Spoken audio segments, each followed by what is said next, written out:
कर्मणि कुंडलीकवरधारितो श्री ज्ञानदेव पंढरनाथ भगवान की जय। माऊली ज्ञानेश्वर महाराज, जगद्गुरु तुकाराम महाराज की जय। सब सद्गुरु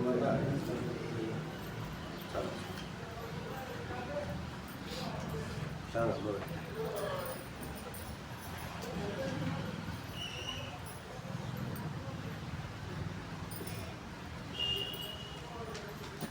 8वा श्लोक ना? हो.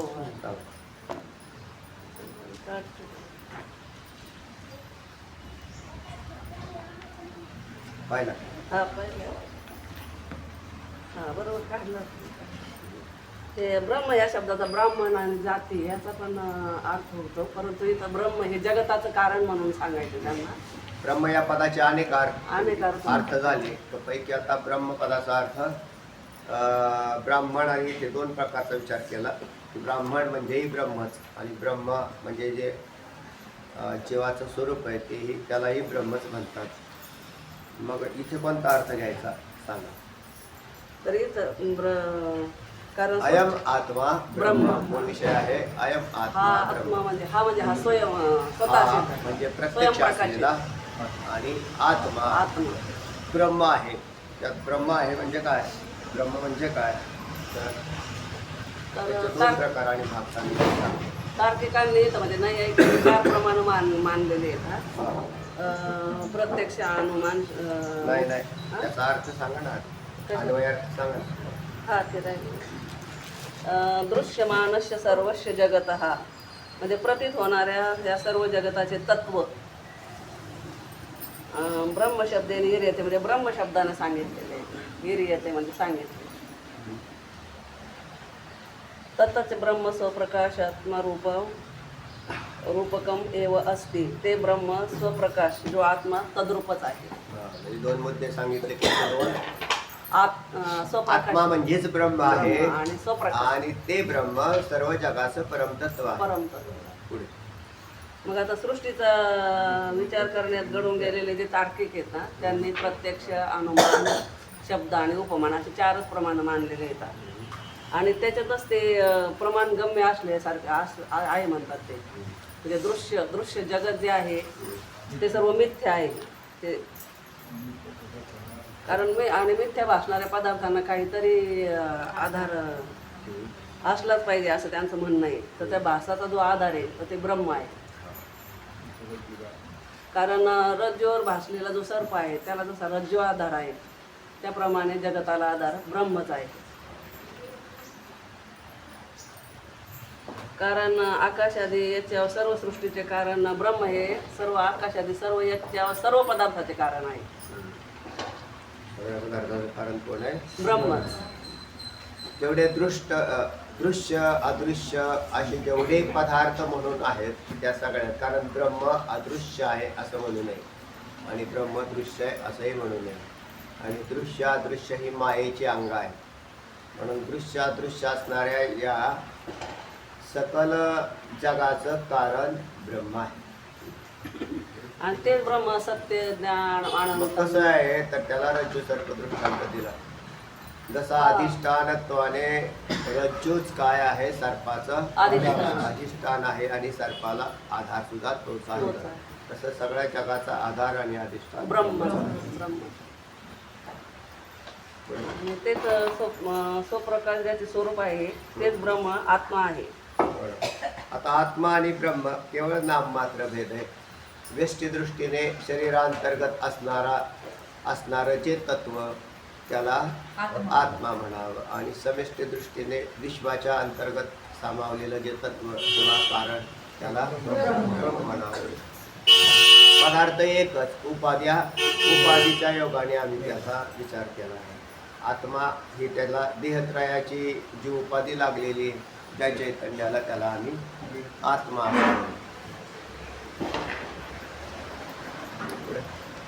आणि मग ते साधन चतुष्ट जे झालेले आहे सगळं शम दम उपरती श्रद्धा ह्या मुमुक्षूंनी ह्या सर्व साधनांचा विचार करावा, अभ्यास करावा, परमतत्वाची प्राप्ती आणि त्या परमतत्वाची प्राप्ती करून घ्यावी. उपसंहार झाला कशाचा?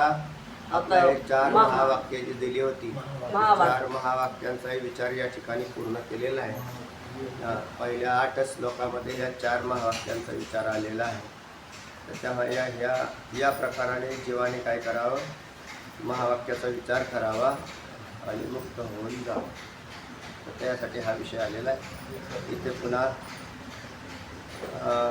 लिंगांचा विचार करण्याची आवश्यकता नाही असं म्हटलं पुढं. हा षडलिंग इथं वापरले कारण लिहिलं ना त्यांनी.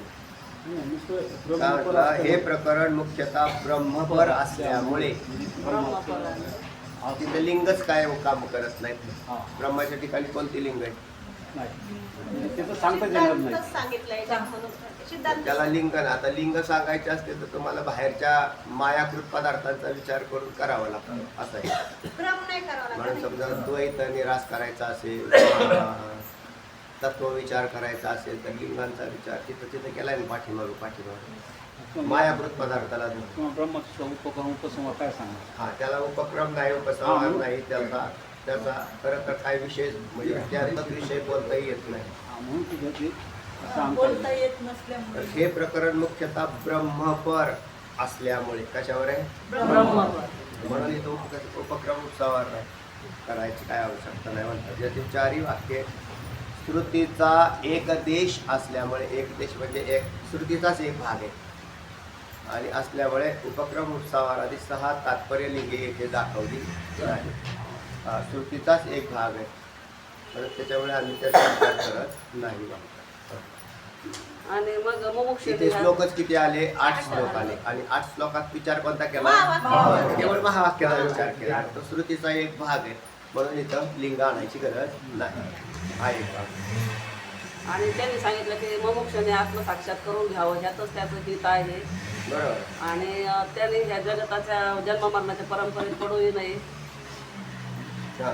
तर विद्वान लोक सुद्धा याच्यामध्ये भ्रमिष्टच आहेत, कारण ते स्वतःचे मतं मांडतात. श्रुती सिद्धांताला ते हे देत नाही, त्याचं स्वतःच्या मतानं ते चालतात आणि ते आम्हाला लोक तुच्छ वाटतात. मग त्यांच्या श्रुतीपादित तत्वावर त्यांचा विश्वास नसल्यामुळं आम्हाला त्यांचं मत योग्य वाटत नसल्यामुळं आम्ही त्यांचा विचार घेत नाही याच्यामध्ये. कोणाचा? ज्या पंडित विद्वान जे स्वतः थोडं मागं करा म्हणजे पाणी उडायचं इथून पाणी हा, नाही तर त्यांच्या लाईनला का बसा. आणि पुढे. यांच्या विरुद्ध बोलणाऱ्यांचा. तेव्हा या पंडित म्हणण्यामध्ये तार्किक म्हणायचंय त्यांना. तसं पंडित शब्दाचा अर्थ चांगला आहे चांगलं. पण मग आता इथे पंडित शब्दाचा अर्थ असा न करता तार्किक लोक जे आहेत ते कुशाग्र बुद्धी ज्यांची असते ते तार्किक मंडळी राहतात आणि मग ते चिकित्सा करत राहतात. तत्वाविषयी तत्व तर बाजूलाच राहिलं पण बाकीची बडबड फार करतात ते. आणि मग तेव्हा त्यांच्याविषयी आम्हाला काय विशेषता वाटत नाही, कारण त्यांचा परमतत्वाच्या ठिकाणी विश्वासही नाही म्हणतात. तेव्हा बुद्धीच्या अनेक कल्पना करून त्या याच्यामध्ये त्यांना मत मांडणं आणि खंडन करणं अशा प्रकारच्या पांडित्याच्या सभा घेत राहतात. तेव्हा त्याच्यामध्ये काय स्वारस्य आहे? मग शिष्याच्या अंतकरणात स्वतः सिद्धांत निसंशयपणे आढळवा म्हणून आम्ही त्यांच्या मताचा उल्लेख करून ती श्रुती वा आता आम्हाला ते नाही सांगायचं पण काय करतो थोडंसं खनन खुंटा न्यायाप्रमाणे मुख्य श्रुतीचे सिद्धांत मुमुक्षूच्या बुद्धीमध्ये पक्के बसण्याच्या दृष्टीने आपण त्यांच्या विचारांचा थोडाफार अंगीकार केलेला असतो. नाहीतर त्यांचं फार त्यांना काय महत्त्व द्यायचं आहे असं काही नाही.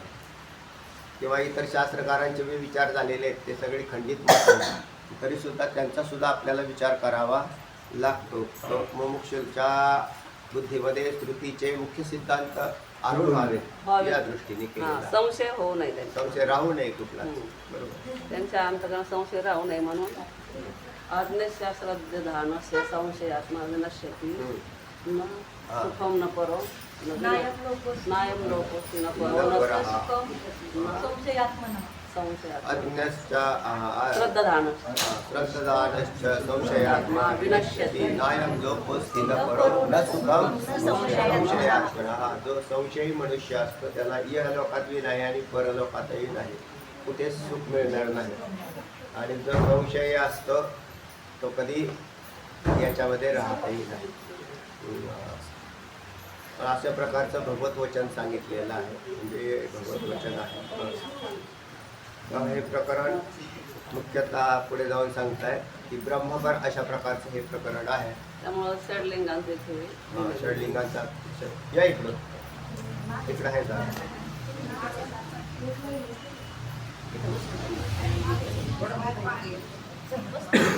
बसा.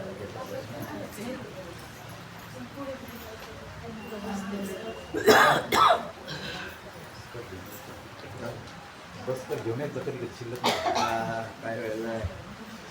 आमच्याकडे सगळीच मंडळी बसकर घेऊन येतात. आपापले बसकर चांगले बस म्हणजे तासभर बसून राहिला म्हणजे व्यवस्थित.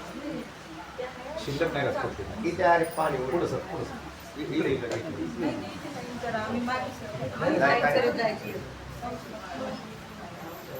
एक वेळ त्या ग्रंथात बघ तिकडे बसून पहा. इथे मध्ये बसा. एक जण इकडे, एक जण इकडे, एक जण इकडे. बसा इथे पुढे ग्रंथ. पाटील तुमचा ग्रंथ नाहीच आहे नाही का तुम्हाला? चला पुढे. मग त्यांनी आता ते उपक्रम उपसंवाद दिलाच नाही तर षडलिंग वापरलेले, कारण हे वाक्य सर्व ब्रह्मपर असल्यामुळे. लिंगांचा काही इथं विचार करण्याची आवश्यकता नाही. लिंग कोणती कोणती आहेत? षडलिंग, उपक्रम उपसंहार, अभ्यास, अपूर्वता, मला फलम, लिंगम, तात्पर्य निर्णय, अभ्यास अर्थवादोच लिंगम तात्पर्य तात्पर्य. निर्णय. तर अशा 6 लिंगांचा विचार केलेला आहे. हे लिंग म्हणजे हेतुता प्रकट करण्याच्या दृष्टिकोनातून किंवा एखादी वस्तू सिद्ध करण्याची. आता आपण ज्या ग्रंथात ज्या लिंगांचा विचार केला असतो त्याची सिद्धी करण्यासाठी या लिंगांचा काय केलेला आहे? उपयोग. विचार केलेला असतो. हां, म्हणजे षडलिंगात्मक जर विश्लेषण असेल तर ते शास्त्रामध्ये युक्त ठरवलं जातं. आणि षडलिंगातलं जर बोलणं नसेल तर ते अयुक्ताला काढतात. त्याच्यामध्ये या षडलिंगांचा विचार केलेला नसतो. भगवद्गीता सुद्धा षडलिंगात्मक आहे. पंचदशी षडलिंगात्मक आहे. सगळे ग्रंथ षडलिंगात बसवलेले की त्याच्यात अधिकारी, विषय, प्रयोजन आणि संबंध हे बरोबर बसलेच पाहिजेत त्याच्यात. आणि त्याच्यात ते लिंगात्मक काम करतात. हे उपक्रम, जो उपक्रम केला त्याचाच उपसंहार, त्याच विषयाचा उपसंहार करावा लागतो की तो कसा सिद्ध केलेला आहे. ज्या विषयाचा उपक्रम करायचा तो विषय शेवटला काय झाला पाहिजे? सिद्ध झाला पाहिजे, म्हणजे त्याचा उपसंहार झाला पाहिजे.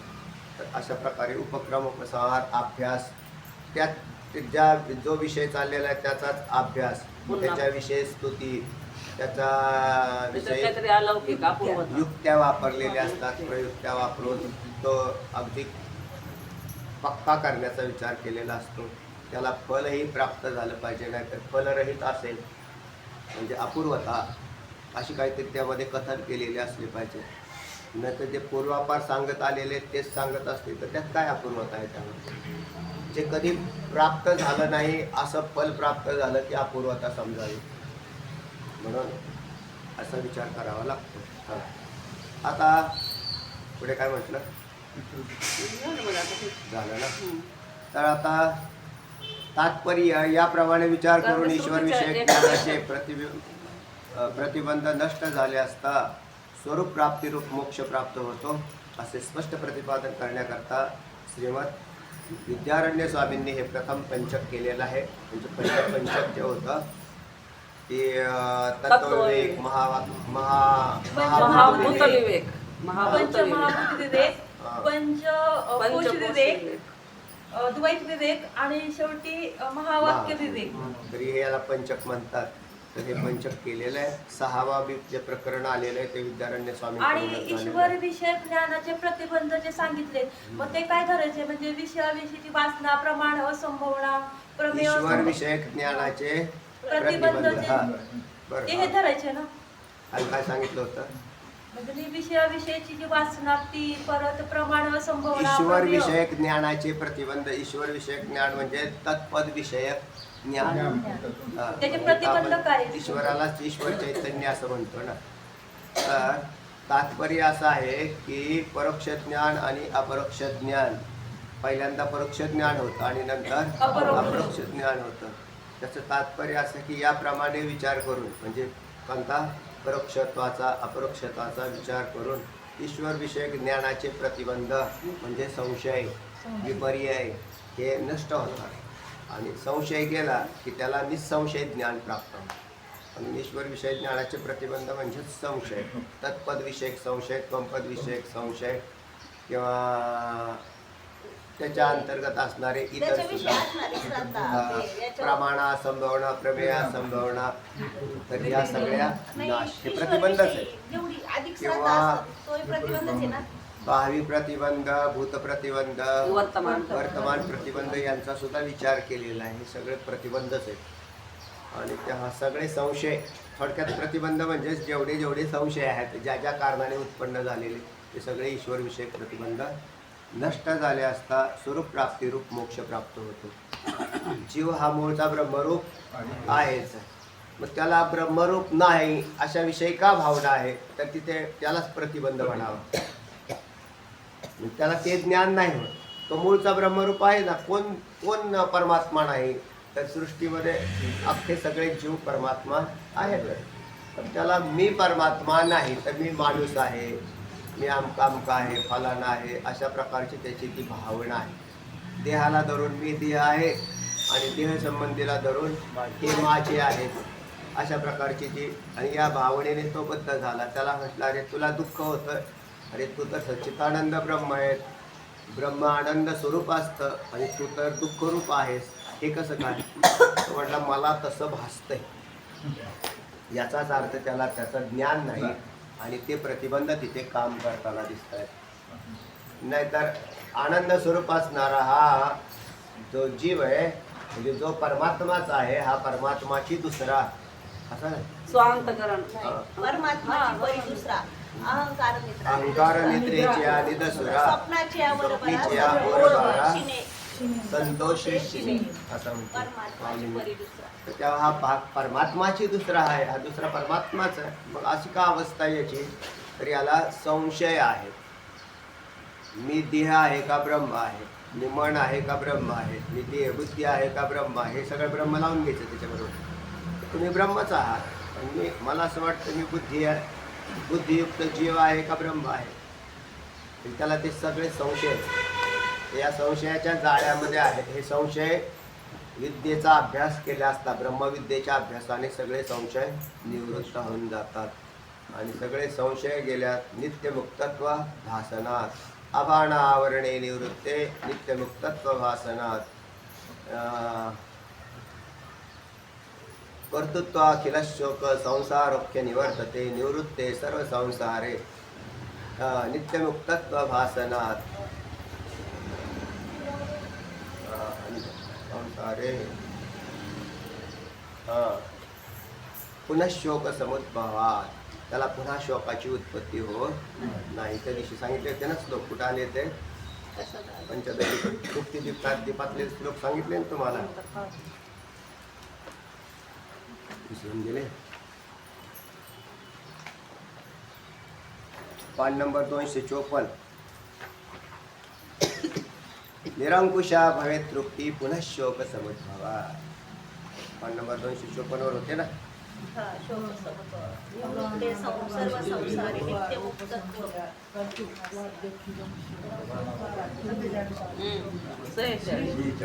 आता ते संशयाचाच विचार. ते सगळे संशय निवृत्त झाले.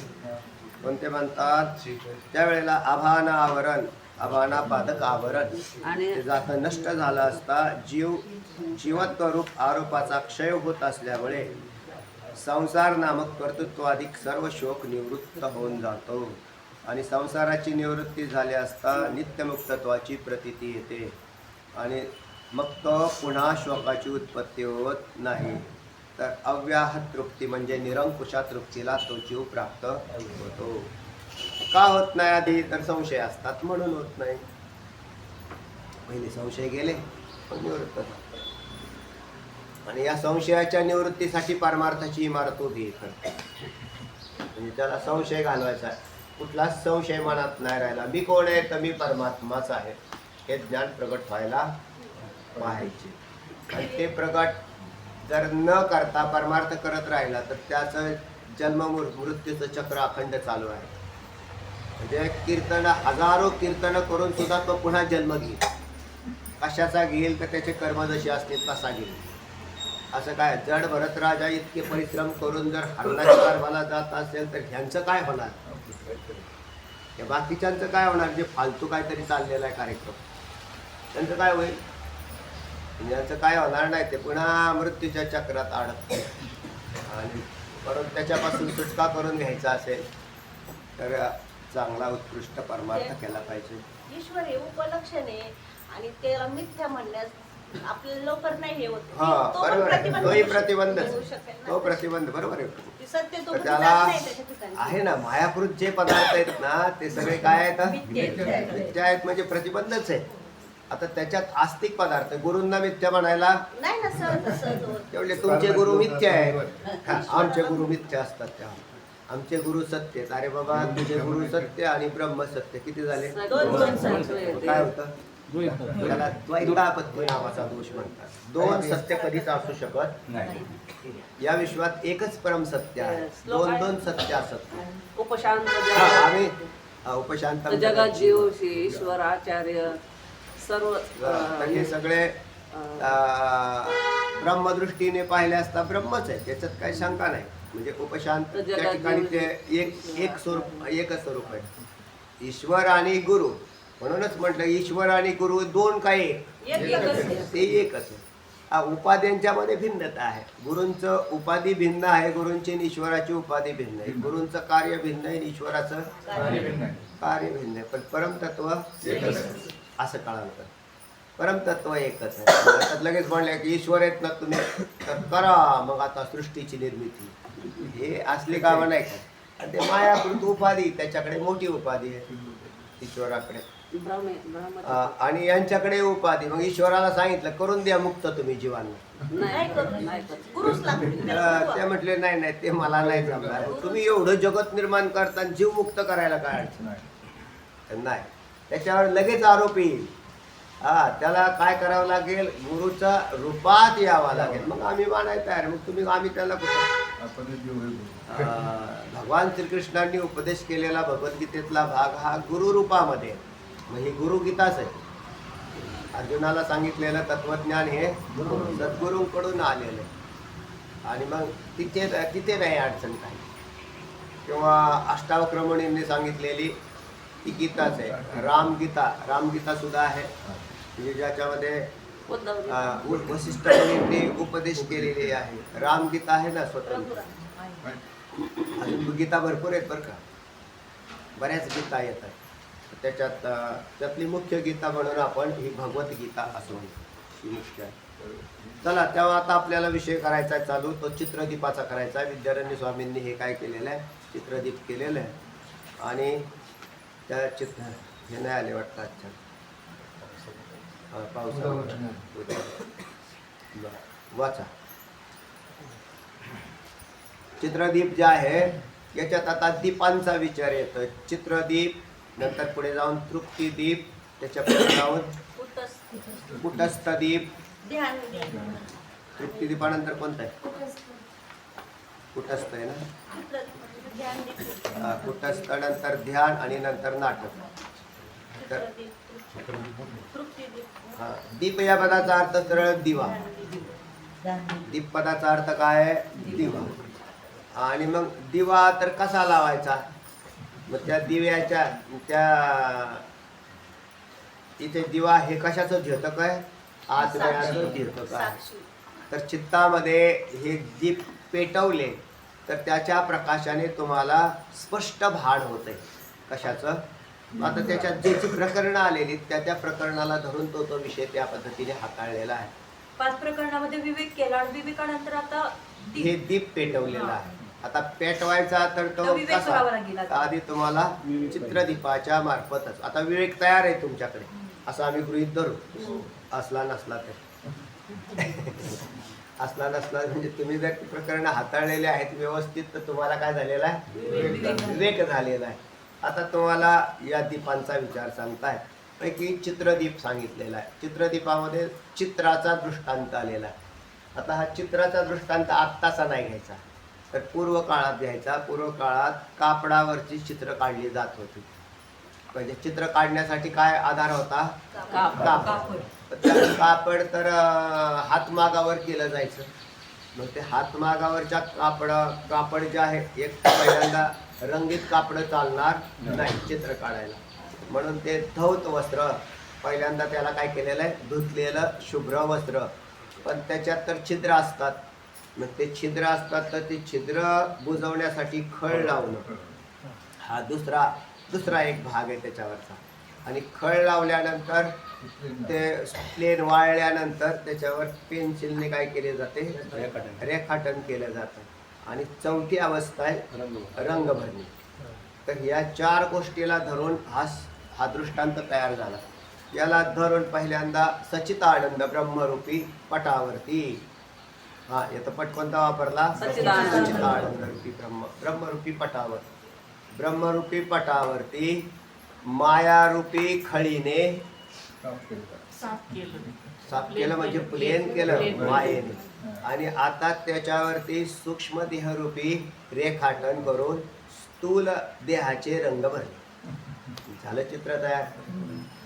तर हे तुम्हाला हळूहळू आता स्पष्ट चालते. आणि याला म्हणजे दृष्टांतपूर्वक सांगितल्यावर लोकांना द्राष्टांत कळायला सोपं जातं. दृष्टांत म्हणजे उदाहरण आणि द्राष्टांत म्हणजे सिद्धांत. हे लक्षात ठेवायचं. दृष्टांत म्हणजे उदाहरण. उभय सम्मतः दृष्टांतः म्हणजे वादी आणि प्रतिवादी या दोघांनाही जो संमत असतो त्याला दृष्टांत म्हणतात. आणि द्राष्टांत जो मूळ सिद्धांत असतो तो सिद्धांत जो वेदामधून आलेले सिद्धांत आहेत हे सगळे. मग ते वेदातले हे सिद्धांत बुद्धीमध्ये आरूढ होण्यासाठी दृष्टांताच्या योजना केलेल्या आहेत. आपल्याला डायरेक्ट सांगितलं तर थोडंसं कळायला, आता ज्यांचं शास्त्र पुष्कळ वर्ष श्रवण केलेले त्यांना काही अडचण नाही. खरं तर फार सोपं आहे. पण ज्यांनी नसेल, पहिल्यांदा शास्त्र पाहतात, तर त्यांना दृष्टांतपूर्वक सांगितल्यावर चांगलं कळेल. वाचा. 6 नंबर भाग सुरू होते. हा. चित्रदीप प्रकरण क्रमांक 6. हा प्रकरण 6 चित्रदीप. हा श्रीमद विद्यारण्य मुनी पंचदशीचे चित्रदीप संज्ञक 6वे प्रकरण. आरंभण्याच्या इच्छेने प्रथमतः परमात्म्याचे स्मरण करून आद्यारूप व अपवाद यांच्या योगाने निष्प्रपंच वस्तूचे प्रतिपादन केले जाते. या न्यायास अनुसरून परमात्म्याच्या ठिकाणी आरोप केलेल्या स्थितीचा प्रकार दृष्टांतपूर्वक वर्णन करण्याची प्रतिज्ञा करतात. तर प्रकरणाचा आरंभ करण्याच्या इच्छेने प्रथम मंगल केलं. अर्थात मग हे मंगल कुठं आहे? अवशी सगळे श्लोकच मंगलाचे आहे. परमात्म्याचा जिथे जिथे विषय असतो, मग ते स्वरूपाचा असेल किंवा त्याच्या सगुण स्वरूपाचा असेल किंवा निर्गुण स्वरूपाचं वर्णन करणं, याला काय म्हणतात? मंगल आहे. आणि त्यांचं स्मरण करणं. आता इथं स्मरण शब्द वापरलाय त्यांनी. तर अंतःकरणात ज्या वेळेला नवीन नवीन उपक्रम आपण जेव्हाही हाताळतो त्यावेळेला देवाचं आधी स्मरण करत जावं, कारण तोच मंगल आहे. आमचे वारकरी त्याचं नामही मंगल ठरवून नामाच्या द्वारे सुद्धा मंगल करतात. अभंग म्हणून तरी आम्ही मंगल करतो. तेव्हा स्मरण करून अध्यारोप व अपवाद. अध्यारोप कशाला म्हणतात? आधी अधिक आरोप बरोबर अध्यारोप. अधि या पदाचा अर्थ आहे वर, अधिक, अधिष्ठ, आधारावर, असा अधिपदाचा अर्थ आहे. आधी अधिक आरोप बरोबर अध्यारोप. काय सांगितलं तुम्हाला? अधिपदाचा अर्थ काय? दुसरे अर्थ अनेक अर्थ आहेत. त्यातला पहिला अर्थ वर, दुसरा अर्थ आहे अधिक, तिसरा अर्थ आहे आधारावर. आधी म्हणजे आधारावर. आता आधारावर हा अर्थ बरोबर बसला. आधारावर म्हणजे काहीतरी आधार धारण करून आरोप करणे, याला अध्यारोप असं म्हणतात.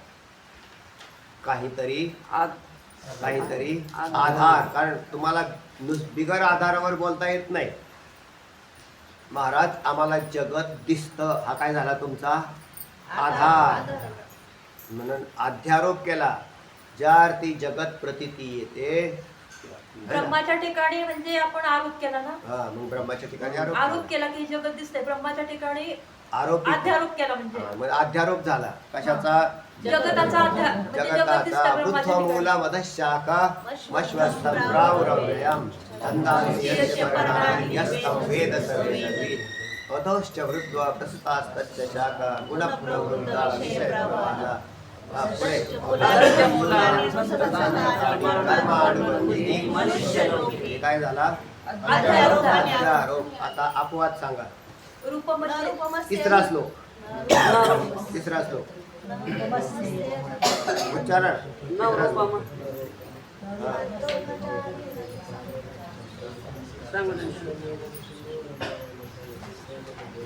तर याला काय म्हणतात? अपवाद. अपवाद असं म्हणतात. तिसरा श्लोक अपवादाचा आहे आणि पहिले दोन श्लोक कसे अध्यारोप केलेला आहे. पण त्यांनी जगत आहे असं असं आहे. कसं आहे तर उलट्या झाडासारखं आहे ज्याची मुळं वर असून शेंडे खाली आहेत. असं एक असा जो प्रपंच रूपी वृक्ष आहे असं म्हटले देव. मग आम्हाला थोडं बरं वाटलं. आणि देव म्हटले ना आहे म्हटल्यावर थोडासा नाही तर तुम्ही उगाच नाहीच म्हणत होते. पण आत्ता काय का व्हायना आमच्या बाजूने थोडीशी तुम्ही बोलले. कशाच्या द्वारे? तुमच्याच अज्ञानाच्या आधारावर बोलले. आपल्या अज्ञानाचा आधार आहे का याला? म्हणजे आम्हाला दिसतोय महाराज जगत. हो म्हटले दिसतंय ना. मग आपण असं करू त्याचा अध्याहार करू. जगताचा अध्याहार केला आणि नंतर म्हटले न रूपमस्य ततो उपलभ्यते. तो मी जसा सांगितला तसा उपलब्ध होत नाही. तुम्ही जसा पाहता तसा उपलब्ध होत नाही. याला म्हणतात अपवाद. म्हणून 15व्या अध्यायात जसा अध्यारोपाने अपवाद केला त्याच पद्धतीने आपल्याला सुद्धा इथे सुद्धा आणखीन चिंतन करता येतं की अध्यारोप व अपवाद यांच्या योगाने निष्प्रपंच वस्तूचे म्हणजेच ब्रह्माचे निष्प्रपंच वस्तू कोण आहे? ब्रह्म आहे. प्रतिपादन केले जाते. या न्यायास अनुसरून परमात्म्याच्या ठिकाणी काय केलेला आहे? आरोप केलेल्या स्थितीचा प्रकार दृष्टांतपूर्वक. आता आरोप केला जीव आहे ना. आम्ही आहोत, आमची शरीर आहेत, आम्ही जीव आहोत. तुम्हाला सांगितलं की कोणताही जीव अस्तित्वात नाही तर ते म्हटले हे पटायला बी कठीण आहे. आमची बुद्धी कशी काय त्या आकाराला धारण करत? म्हणून पहिल्यांदा सांगितलं जीव आहे. पण मग तो कसा अशा प्रकाराने बनला? एका सच्चिदानंद ब्रह्माच्या ठिकाणीच माया किंवा अज्ञानरूपी उपाधी प्राप्त झाली आणि त्याच्यापासून ही चित्र तयार झाली. सृष्टीची काय आणि देहाची काय ही चित्रच आहेत. सजीव चित्र आहेत, ही जिवंत चित्र आहे. आपली शरीर काय आहे तर जिवंत चित्र आहेत या सृष्टीवरती. ब्रह्माच्या ठिकाणी लागले हे कसं काय तयार झाले? चला थोडंसं पाहू आपण. हे जगत दिसतंय हे झाडण झुडपण सृष्टी हे जिवंत चित्र आहे. आणि चित्रकाराने निर्माण केलेलं चित्र हे अचेतन असेल. हा फरक लक्षातच ठेवा. चित्रकाराने चित्र केलेलं कितीही अगदी हुबेहूब काढलं. आता हे चित्र फार सुंदर काढलेले आहे का ना. आता नवीन मॉडर्न पद्धतीने हे अण्णांची गावांची चित्र कशी दिसतात एकदम मस्त. आत्ता जणू काय आपल्याकडेच पाहत आहे असे दिसत आहेत बरं का. हा ज्ञानमुद्रा अगदी पाहा कसे दोन्ही बात आपला पाठ ऐकतात. आपला पाठ ऐकतात असं आपल्याला ते भासते. हे सुंदर आहे हुबेहूब. पण तरी सुद्धा ते काय आहे? ते चित्र आहे आणि निर्चेतन. पण तुम्ही आता पाठ ऐकताय ते काय आहात? चेतन. एवढा मोठा फरक आहे बरं. चला पुढे काय काय म्हणतात ऐकू आपण. हरी यथा चित्रपटे दृष्ट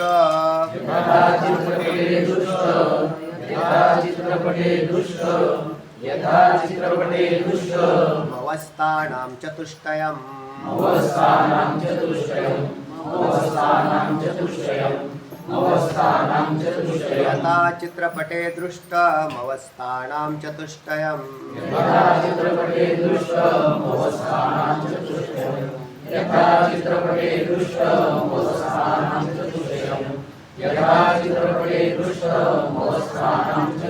परमात्मनि विज्ञेयम्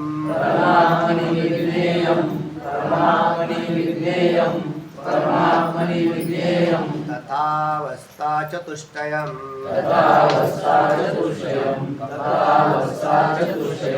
तथावस्था चतुष्टयम् परमात्मनि विज्ञेयं तथावस्था चतुष्टयम् परमात्मनि विज्ञेयं तथावस्था चतुष्टयम् परमात्मनि विज्ञेयं तथावस्था चतुष्टयम् परमात्मनि विज्ञेयं तथावस्था चतुष्टयम् यथा चित्रपटे दृष्टमवस्थानां चतुष्टयम् परमात्मनि विज्ञेयं तथावस्था चतुष्टयम् यथा चित्रपटे दृष्टमवस्थानां चतुष्टयम् परमात्मनि विज्ञेयं तथावस्था चतुष्टयम् यथा चित्रपटे दृष्टमवस्थानां चतुष्टयम् परमात्मनि विज्ञेयं तथावस्था चतुष्टयम् यथा चित्रपटे दृष्टमवस्थानां चतुष्टयम् परमात्मनि विज्ञेयं तथावस्था चतुष्टयम् यथा चित्रपटे दृष्टम् अवस्थानां चतुष्टयं परमात्मनि विज्ञेयं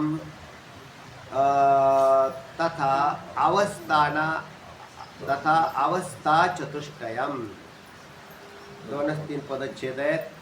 यथा जसा शब्द आहे तसा पदच्छेद कशाला म्हणतात तुम्हाला सांगतो. पदच्छेद कशाला म्हणतात? ज्या वेळेला अनेक पदं एकत्र येतात तेव्हा त्यांचं छेदन करून भिन्न भिन्न पदं वेगळी केली जातात. त्याला काय म्हणतात? पदच्छेद. भगवद्गीतेत केला का पदच्छेद? झाला का? नाही झाला. भगवद्गीता संत झाली पण पदच्छेद नसतील झाला. त्याला पदच्छेद म्हणतात. आता हे अनुष्टुप छंदातले श्लोक आहेत आपले पंचदशीमधले भगवद्गीतेप्रमाणेच आहेत. तर त्याच्यात यांचा आत्ता आम्ही जे सांगतो त्याला काय म्हणतात? पदच्छेद. मी आता पदच्छेद करून सांगितलं तुम्हाला. कोणता पदच्छेद करून सांगितला? श्लोक नाही वाचून सांगितला. पदच्छेद करणं वेगळं आणि श्लोक वाचणं वेगळं. श्लोक वाचायचा असेल तर यथा चित्रपटे दृष्टमवस्थानां चतुष्टयम् परमात्मनि विज्ञेयं तथावस्था चतुष्टयम्. हा काय झाला? श्लोकाचा उच्चार. आता पदच्छेद. यथा चित्रपटे दृष्टम अवस्थानाम. दिसतोय का तिथं तुम्हाला? नाही दिसत. मग मी कुठून काढला? मधून. याला पदच्छेद म्हणतात. झालं का? हे तर म्हणजे दोन पदे एकत्र आलेली दृष्टम आणि अवस्थानाम आणि पुढे आहेत तशीच पदे आहेत चतुष्टयम परमात्मनि विज्ञेयम. आता इथं पदच्छेद आहे थोडा तथा आणि ते लांबवलेलं दिसतंय का? इंग्रजी यश टाकलेला त्याच्यात अ टाकायचा. तथावस्था म्हणजे अवस्था चतुष्टयम. दोनच पदच्छेद आहेत. चला वाचा. यथा आता अर्थ सांगू आपण. यथा चित्रपटे अवस्थानां चतुष्टयम दृष्टम. याला म्हणतात अन्वय लावला. पदांना परत उलट सुलट केलं जातं. याला अन्वय अर्थ म्हणतात. आपल्याला लागतील तशी पदं जुळवणं. अर्थपूर्ण लागतील त्या पद्धतीने पदांच्या रचना करणं याला काय म्हणायचं? अन्वय. आता अन्वयात पहा. यथा चित्रपटे अवस्थानां. तिथं दृष्टपद होतं का नाही अगोदर आलेलं? त्यांनी ते पुढे शेवटला नेऊन टाकलं. म्हणजे यथा चित्रपटे अवस्थानां चतुष्टयम दृष्ट. म्हणजे यथा म्हणजे ज्याप्रमाणे, चित्रपटे म्हणजे चित्राच्या पटामध्ये, चित्रपटे अवस्थानां म्हणजे अवस्था असतात. कोणत्या? चतुष्टयम चार अवस्था. दृष्टम म्हणजे दिसतात. ज्याप्रमाणे चित्रपटाच्या चार अवस्था दिसतात असा अर्थ झाला संस्कृतचा मराठीत डायरेक्ट. पुढे जाऊन म्हटलं तथा त्याप्रमाणे. त्याप्रमाणे काय? परमात्मनि अवस्था चतुष्टयम विज्ञेयम. विज्ञेय म्हणजे समजावं, जाणावं. काय जाणावं? त्याचप्रमाणे परमात्म्याच्या ठिकाणी चार अवस्था समजून घ्या. जशा चित्राच्या पटामध्ये, जशा चित्रपट म्हणजे चित्राचा पट असं म्हणजे कापडावर चित्र काढणे असा अर्थ. आपला हिकडला चित्रपट नका घेऊ. चित्रपट यामध्ये अर्थ काय? पटावर काढलेलं चित्र. तर ज्याप्रमाणे पटावर काढलेल्या चित्रामध्ये चार अवस्था असतात त्याचप्रमाणे परमात्म्याच्या ठिकाणी सुद्धा या चार अवस्था येत आहेत. चला वाचा. यथा चित्रपटे दृष्टमवस्थानां चतुष्टयम् परमात्मनि विज्ञेयं तथा अवस्था चतुष्टयम्. याचा अनुवाद सांगितलेला आहे. यथा चित्रपटे अवस्थानां चतुष्टयं दृष्ट. ज्याप्रमाणे चित्राच्या पटामध्ये चार अवस्था दिसतात तथा परमात्मनि अवस्था चतुष्टयम विज्ञेयम. त्याचप्रमाणे परमात्म्याच्या ठिकाणी 4 अवस्था आहेत असे समजावे. असे समजावे. आता पुढे जाऊन पुढच्या श्लोकामध्ये ते बरोबर हे दाखवते की 4 ला 4 कसे जोडवायचे. तर आता पहिल्यांदा तर प्रासंगिक पहिला श्लोक आलेला आहे. चला आता त्याच्यावरती प्रकाश सांगतात. हम्म. चित्र काढण्याकरिता चित्तार्याने एखादे वस्त्र घेतले की त्याला 4 अवस्था प्राप्त होतात. तर एका आणि हा दृष्टांत पूर्वीचा आहे, आता सुद्धा आहे. ज्याला कापडावर चित्र काढत असतील तरी त्यांना या 4 अवस्थेतून जावं. कारण एक तर कापड स्वच्छ पाहिजे पहिलं चित्र काढण्यासाठी, ते खराब नाही. तर ते उभ्या आडव्या तंतूंनी युक्त असल्या कारणाने आणि मध्ये छिद्र असल्याने पुन्हा त्याला खळ लावावी लागते. नंतर ते वाळवावं लागतं. असं कडक झालेलं चित्र काढण्याला योग्य बनलेलं असं जे कापड, त्याच्यावर रेखांकन करावं लागतं. रेखांकित केल्यानंतर त्याच्यात रंगभरणी करावी लागते.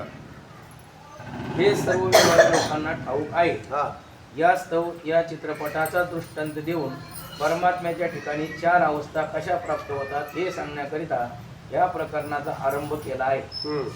ब्रह्म ही वस्तू निष्प्रपंच म्हणजेच प्रपंच शून्य असल्यामुळं जरी त्याविषयी काही एक बोलता येत नसले पहा, तरी ब्रह्म ही वस्तू कशी आहे म्हणताल तर निष्प्रपंच.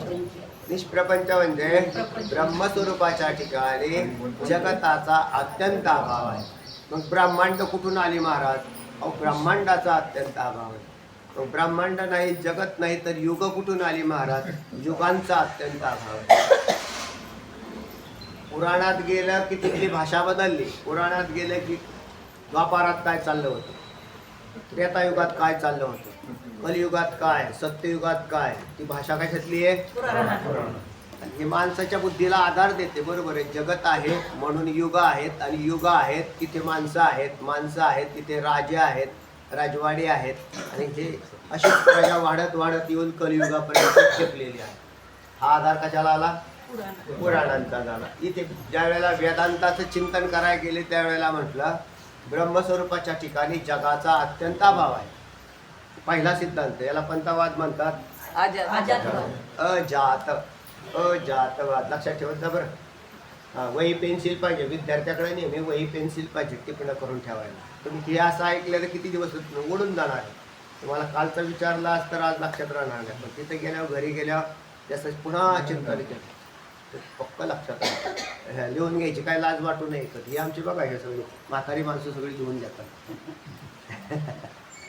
आमच्याकडे एक होते गंगावणे काका, ते तर कंटिन्यूस सध्या आमच्या आहेत गायकवाड साहेब बघा तुम्ही. त्यांच्याकडे जास्त लिखाण आहे. आणि मग ते काय केलं पाहिजे? घरी गेल्यावर त्याचं चिंतन केलं पाहिजे, वाचन केलं पाहिजे, म्हणजे लक्षात राहतं. तेव्हा हा ब्रह्म जे आहे ते निष्प्रपंच आहे असा विषय आलेला आहे. ब्रह्माच्या ठिकाणी जगत नावाचा काही प्रकार झालेला नाही. तर झालेला नाही तर मग आणायचा कशाला?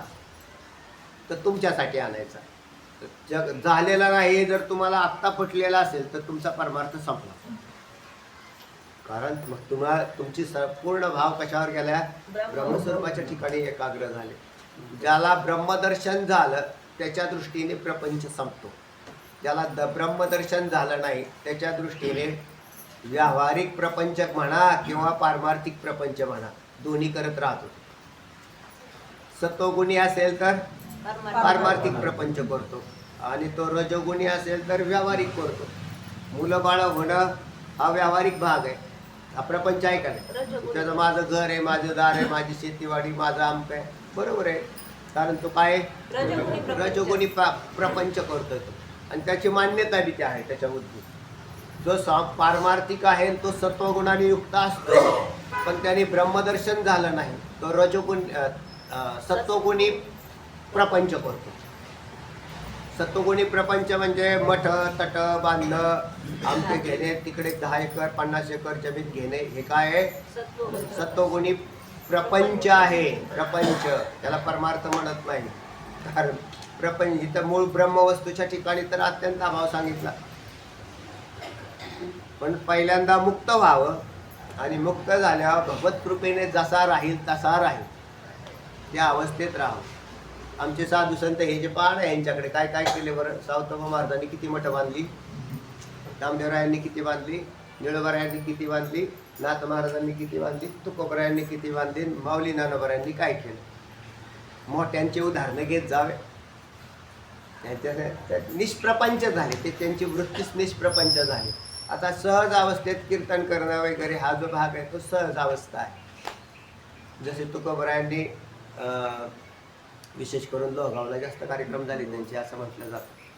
पुण्याच्या जवळचा इकडचं नाही, इकडे एक लोहगाव आहे.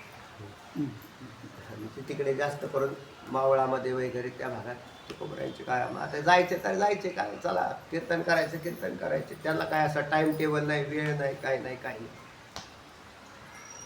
तर अशा प्रकाराने ही तर मुक्त अवस्थेतली अशी आहे. आणि सत्वगुणामध्ये, कारण सत्वगुण हा रजोगुणी माणसापेक्षा, रजोगुणी मनुष्य म्हणजेच प्रपंच करणारा रजोगुणी माणसापेक्षा सत्वगुणी परमार्थ करणारा अधिक मानला जातो. करोडो रुपयाची मठं उत्पन्न केली काही लोकांनी, बांधली का नाही. आता दावेन प्रतिदावे चालू झाले, 80% लोकांच्या केसेस चालू. पंढरपूरचा इकडचा तिकडं कशासाठी कराय. पोरं लेकरं असते तर चांगलं तरी झालं असतं. त्यांच्या नावावर देऊन टाकले, मग काय करायचं, मोकळे. वस्तुस्थिती बरं का. नाहीतर मग आण दुसऱ्याला, आण आपल्या भावाच्या पोराला, आण भावाला, आण दुसऱ्याला. ही शेवटी माया नाही काही, दुसऱ्यालाही दिसत का लोक. फार कठीण गोष्ट आहे परमार्थ. ह्याला कारणीभूत आहे, ह्याला मूळ परमार्थ कळालेला नाही, परमार्थच कळाला नाही. काय करणार. खरा तर संसारापेक्षा बी आज परमार्थाचा मोठा पसारा झालेला दिसतो. याला कारणीभूत कोण आहे. या परमतत्वाचं ज्ञान नसणं. त्याला काय पर्याय. म्हणून मूळ ब्रह्म निष्प्रपंच आहे हे कळावं लागेल. हे जर निष्प्रपंच आहे तर विषयच राहतो कुठे तेव्हा. आता तुम्हाला ते कळायचं असेल तर तुम्हाला त्याच्या 4 अवस्था प्रतिपादन करता आहेत. आणि त्या 4 अवस्था प्रतिपादन करून त्या ठिकाणी मग आता ते कसं काय करता. नसल्यावर तुम्ही कसं काय करता. आणखीन आम्ही त्यालाच अध्यारोप असं म्हणतो. काय म्हणतो. नसताना मानणं हा काय झाला. कोणत्या तरी आधारावर आरोप करणं. आता कोणता आधार आहे. दृष्ट आधार दिसतोय ना प्रपंच समोर डोळ्यात. हा दृष्ट आधार नाही का महाराज. आहे. मानला. भगवद्गीतेत भगवंतानी मानला, मग इथे बी आम्ही मान. चला हा भाऊ सगळं मानताना मग युग 28 विटेवर उभं वाटत कसं. हे बी खोटं आहे, पण लगेच खोटं नाही म्हणायचं. असं येते. युगे 28 तर 28 युगापासून तो काय झाला. पुंडलिकाच्या भावार्था गोकुळीवनी झाला येता किंवा नेनो ब्रह्ममार्ग चुकले. उघडे पंढरपुराशी आले. 28 युगा पूर्वी आले. तुम्हाला बरं वाटलं ना. तुम्हाला बरं वाटतं. म्हणजे प्रपंच आहे ही मान्यता आधी ठेवावी लागते आणि नंतर. आता अध्यारोप सांगतो. अध्यारोप असा आहे, म्हणजे अध्यारोप झाला हा, आणि त्याचा अपवाद असा आहे. प्रपंच झालाच नाही तर 28 युग आणलीच कुठून. ही शंका तुम्ही मला करू शकत, कारण तुम्ही आस्तिक आहात. झालाच नाही म्हणलं. आस्तिक माणसाला कधी ही शंका उत्पन्न होणार नाही. युगे 28 युगावर हे बरोबर आहे महाराज. ठीक आहे, बरोबर. तुमच्या बुद्धीला जोपर्यंत मान्यता आहे तोवर माना. वास्तविक प्रपंच एक झाला होता. आता नाथ महाराजांचं प्रमाण प्रपंच एक झाला होता. हे तो समूळ मिथ्यावाद पुढे होईल आणि भागवता हे कदा कल्पांती. आता ही भागवतातलंच वाक्य आहे. होईल. मग आता ही भागवतातली ओवी खरी का युगे 28 विटेवर उभा. भागवतातली खरी. दोन्ही संत प्रमाणेच आहेत ना. 2 संत प्रमाण ज्या वेळेला एकाएक समोरासमोर येतात त्यातला श्रेष्ठ कोणतं आणि कनिष्ठ कोणतं हा भाव परत आहे. तर उपासकाच्या दृष्टीने केलेलं वाक्य आणि ज्ञानाच्या दृष्टीने केलेलं वाक्य असे 2 भेद तयार झाले. कळते ना तुम्हाला. थोडासा वरचा विषय आहे, पण हा जर कळाला तर तुमचा प्रवेश मोठा होईल. उपासक श्रेष्ठ का ज्ञानी श्रेष्ठ. मग कोणाचं वाक्य खरं. तुम्ही सांगा आता काय करायचं. बाधित सृष्टी आबाधित झालं ना.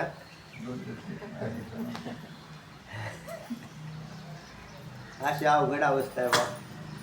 तर जोपर्यंत असं म्हटलेलं आहे, जोपर्यंत तुमच्या बुद्धीला आधार सापडत नाही, की तुमची बुद्धी ब्रह्माकार होत नाही, तुम्हाला ते ज्ञान होत नाही, कळत नाही, तोपर्यंत तुम्हाला उपासनेमधून आम्हाला पदच्युत करायचं नाही. काय का? न बुद्धिभेदम जनयेत ज्ञानाम कर्मसंगीनाम जोशेत सर्व कर्माणी विद्वान पुढे लोकानुवाद. विद्वान युक्त समाचरण भगवद्गीतेतले श्लोक. न बुद्धिभेदम जनेत, सामान्य